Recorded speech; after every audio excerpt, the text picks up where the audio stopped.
Hi everyone, welcome to my channel. আমি দোয়েল। তো আজকে আমি ফুলকপির আরেকটা দারুণ রেসিপি নিয়ে চলে এসেছি। তো চলুন আমার কিচেনে রেসিপিটা শুরু করি। তো ফুলকপির এই তরকারিটা বানাবার জন্য এখানে আমি একটা ফুলকপির অর্ধেক নিয়ে নিয়েছি এবং সেটাকে খুব ভালো করে আমি কিন্তু কেটে নিয়েছি। আর একটু বড় সাইজ করে কেটেছি আর ডুমো ডুমো করে কেটে নিয়েছি। এবার একটা পাত্রের মধ্যে জল নিয়ে আমি সামান্য নুন হলুদ দিয়ে এটাকে একটু সেদ্ধ করে নেব।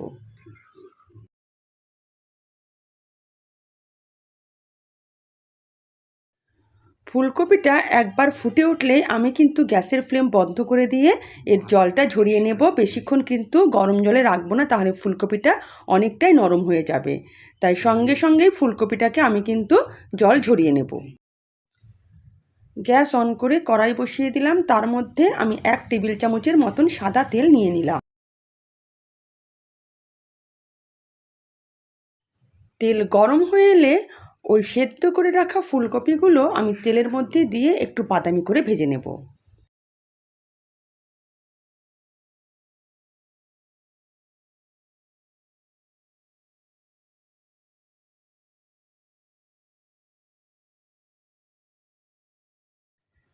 মিডিয়াম ফ্লেমে হালকা হাতে আমি কিন্তু এভাবে নাড়াচাড়া করে ফুলকপিগুলোকে প্রায় গোল্ডেন ব্রাউন করে ভেজে নেব। ফুলকপিগুলো খুব ভালো করে ভাজা হয়ে গেছে, এগুলো আমি তেল থেকে তুলে নেব।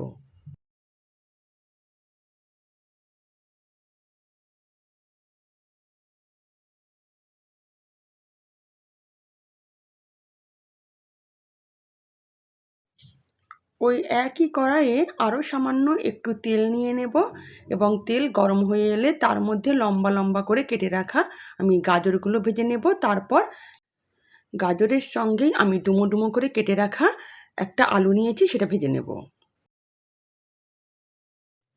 গাজরটাকে একটু নাড়াচাড়া করে নিয়ে আমি এর মধ্যে আলুটাও দিয়ে দেব।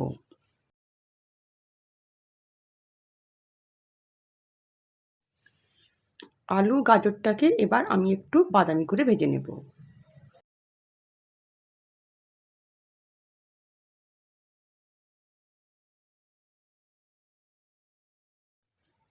আলু আর গাজরটাকে আমি বাদামি করে ভেজে নিয়েছি, এটাকেও আমি তেল থেকে তুলে নেব।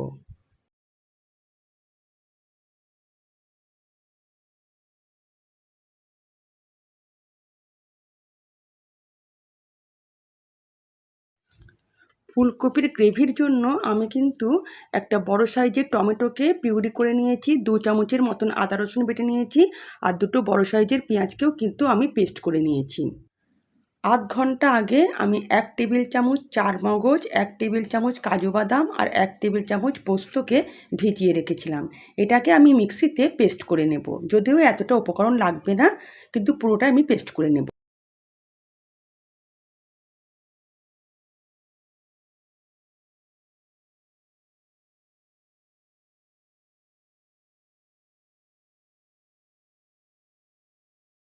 পেস্ট করার সময় এর মধ্যে সামান্য একটু জল দিয়ে দেব, তারপর পেস্ট করে নেব, তাহলে পেস্টটা একদম স্মুথ হবে।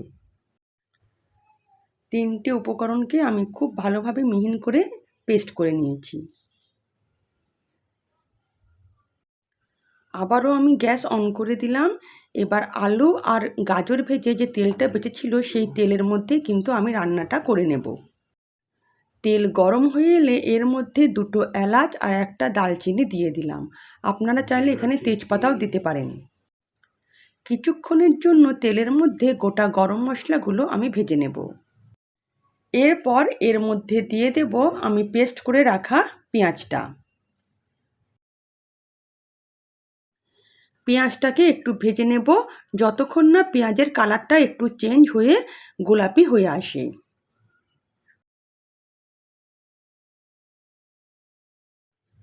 পেঁয়াজের কালারটা কিন্তু দেখুন একটু গোলাপি হয়ে এসছে। এখন এর মধ্যে 2 চামচের মতন আদা রসুনের পেস্টটা আমি দিয়ে দেব।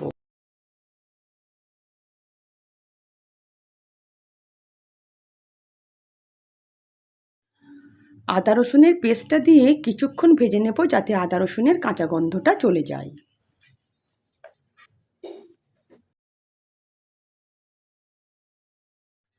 আদা রসুন দিয়ে কিছুক্ষণ ভাজার পর এর মধ্যে দিয়ে দেব টমেটো পিউরিটা। টমেটো পিউরিটা দিয়েও কিছুক্ষণ এভাবে নাড়াচাড়া করে নেব, যাতে টমেটোর যে কাঁচা গন্ধ সেটা চলে যায়।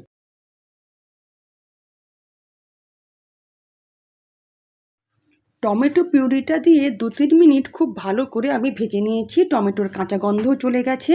এখন এর মধ্যে দিয়ে দেব হাফ চামচের মতন গুঁড়ো লঙ্কা, হাফ চামচ জিরে গুঁড়ো, হাফ চামচের মতন ধনে গুঁড়ো, হাফ চামচের মতন চিনি দিয়ে দেব। এখানে আমি কিন্তু হলুদ গুঁড়ো দেব না।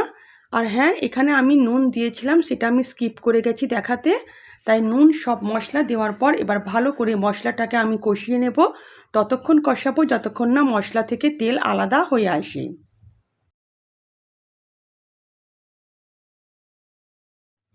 মশলাটাকে 4-5 মিনিট খুব ভালো করে আমি কষিয়ে নিয়েছি এবং মশলা থেকে তেলও কিন্তু আলাদা হয়ে এসছে। এখন এর মধ্যে দিয়ে দেব কাজু বাদামের পেস্টটা।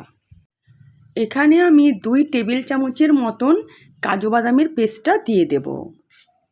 এর থেকে বেশি দেওয়ার দরকার নেই, আমি 2 টেবিল চামচ দেব।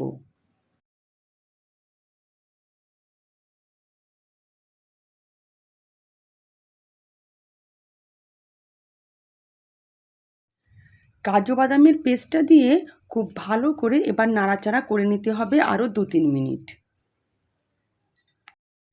এই সময় মশলাটা যাতে তলায় ধরে না যায় তার জন্য একটু জল দিয়ে দিলাম। এবার ভালো করে এটাকে কষাতে হবে।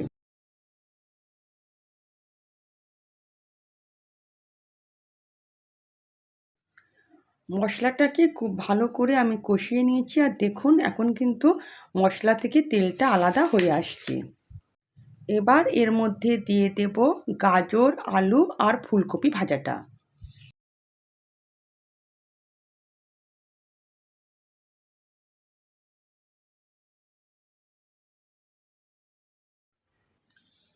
এবার মশলার সঙ্গে ভালো করে আলু, গাজর আর ফুলকপিটাকে একটু কষিয়ে নিতে হবে, যাতে মশলাগুলো এর মধ্যে ভালোভাবে ঢুকে যায়।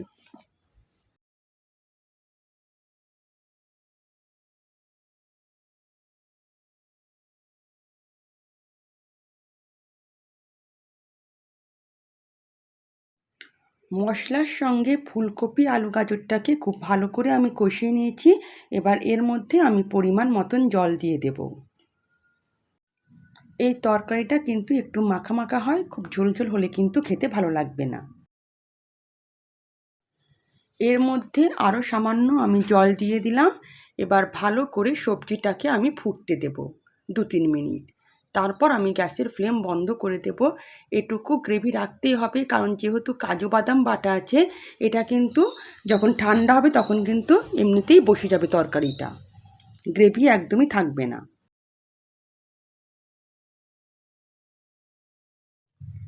সবজিটা ভালোভাবে ফুটে উঠেছে। এখন এর মধ্যে সামান্য একটু গরম মশলা দিয়ে দেব। তারপর নাড়াচাড়া করে 1 মিনিটের মতন ফুটিয়ে নিয়ে গ্যাসের ফ্লেম বন্ধ করে দেব। ফুলকপির রান্না আমার রেডি।